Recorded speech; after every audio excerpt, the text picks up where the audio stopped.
Sən uşağın hardandır bilmirsən sən. Elə şey olar ha. Bunu nə efirə deyirsiniz?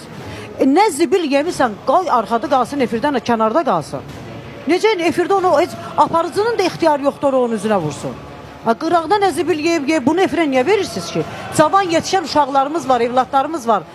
Mən inanın Allaha bu televiziyalara baxa bilmirəm. Mən sinir xəstəsi olmuşam artıq. Niyə görə? Mənim özümə qalsa mənim heç bir problemim də yoxdur.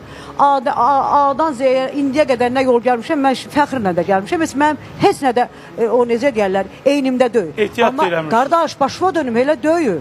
Bu şeyləri efirdə vermək olmaz.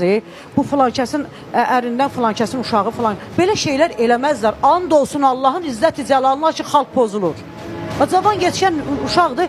Bunun ağlı da lülamayadır. Heç bilmir dünyada nə var, nə yox. Bunlar elə başa düşür ki, belə də dünya olar. Azərbaycan əxlaqsız deyil. Azərbaycanın elə oğlanları, elə qadınlar var ki, and olsun Allah, xanımlar belinə bağlayar nətər gələr o nətər avtomatı gedər düşmənin üstünə. Elə deyil axı, qadınlarımız elə deyil axı. 2 dənə qadın çıxardırsınız, xalq eləmişsiniz əxlaqsız.